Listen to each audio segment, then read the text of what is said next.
High everyone, welcome back to Moni's kitchen world. এখন শীতকাল আর এই সময়ে বিভিন্ন রকমের সবজি অ্যাভেলেবল পরিমাণে পাওয়া যায়। আর এই শীতকালীন একটি সবজি দিয়েই আজকে আমি আপনাদের সাথে সকালের একটি নাস্তার রেসিপি শেয়ার করব। আশা করি আপনাদের ভালো লাগবে। একটি মাত্র ডিম আর কিছু পরিমাণে ফুলকপি দিয়ে আমি আজকের সকালের এই নাস্তার রেসিপিটি আপনাদের সাথে শেয়ার করছি। এর জন্য আমার লাগবে একটি ডিম, আর আমি একটা ফুলকপির 3টা ফুলের অংশ নিয়েছি, নিয়ে খুব ভালো করে ধুয়ে নিয়েছি। এখন ফুলকপিগুলোকে আমি খুব সুন্দরভাবে একটা গ্রেটারের সাহায্যে একটু গ্রেট করে নিচ্ছি।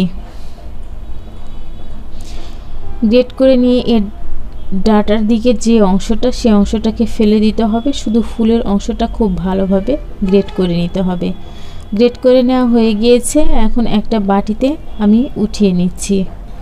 স্বাদের কিছুটা ভিন্নতা নিয়ে আসতে আপনারাও এরকমভাবে একটি মাত্র ডিম আর ফুলকপি দিয়ে সকালের এই পরাঠা বা নাস্তার রেসিপিটি তৈরি করে নিতে পারেন। স্বাদেরও কিছুটা চেঞ্জ আসবে আর খেতেও অনেকটা ভালো লাগবে। আর একঘেয়েমি খাবার খেতে কি ভালো লাগে বলুন। এখন আমি ডিমটাকে খুব সুন্দরভাবে ভেঙে নিলাম। প্রতিদিন সকালে একঘেয়েমি নাস্তার চেয়ে এরকম একটি মাত্র ডিম আর ফুলকপি দিয়ে খুব সুন্দর পরাঠার নাস্তার রেসিপিগুলো আপনারাও তৈরি করতে পারেন। তাহলে স্বাদেরও কিছুটা চেঞ্জ আসবে আর খেতেও ভালো লাগবে। এখন আমি সামান্য পরিমাণে লবণ দিয়ে নিলাম আর কিছু পরিমাণে নিয়ে নিয়েছি জিরা, আর আরও নিয়ে নিচ্ছি কিছু পরিমাণে পেঁয়াজ কুচি, কিছু পরিমাণে কাঁচামরিচ কুচি। এখন এর মধ্যে দিয়ে দিচ্ছি আরও হাফ কাপ পরিমাণে ময়দা, দিয়ে খুব ভালোভাবে মিশিয়ে নিচ্ছি। এই ক্ষেত্রে যদি আপনাদের পানি ব্যবহার করার প্রয়োজন পড়ে তাহলে ব্যবহার করে নেবেন, ব্যবহার করার প্রয়োজন না হলে ব্যবহার করার দরকার নেই। তবে আমার মনে হচ্ছে সামান্য পরিমাণে পানি লাগবে। এই আমার হাফ কাপ পরিমাণে পানি লেগেছে। তবে পানিটা একবারে ব্যবহার করা যাবে না, অল্প অল্প করে দিয়ে খুব সুন্দর একটা ব্যাটার তৈরি করে নিতে হবে। এই পরাঠার রেসিপিগুলো সারাদিন যাবত নরম তুলতুলে থাকে আর খেতে কিন্তু ভীষণ মজার হয়ে থাকে। যেহেতু ডিম এবং ফুলকপি দেওয়া আছে, কতটা পুষ্টিসম্মত আপনারা নিশ্চয়ই বুঝতে পারছেন। এখন আমি সামান্য পরিমাণে দিয়ে দিলাম হলুদের গুঁড়া, একটু কালার আসার জন্য, দিয়ে আবারও খুব ভালোভাবে মিশিয়ে নিচ্ছি। এরকম নতুন নতুন রেসিপি পেতে প্লিজ আমার চ্যানেলে যারা নতুন, চ্যানেলটি সাবস্ক্রাইব করবেন, পাশের বেল আইকন প্রেস করে অল করে রাখবেন। তাহলে নতুন ভিডিও আপলোড করার সাথে সাথে সবার আগে আপনার কাছে পৌঁছে যাবে। আর একটি মাত্র লাইক তো পেতেই পারি, আপনার একটি লাইক আমাকে অনেক উৎসাহ যোগায়। ব্যাস, ব্যাটারটা আমার তৈরি হয়ে গিয়েছে। চুলায় একটা প্যান বসিয়ে রেখেছি, এর উপরে হালকা একটু বাটার লাগিয়ে নিচ্ছি।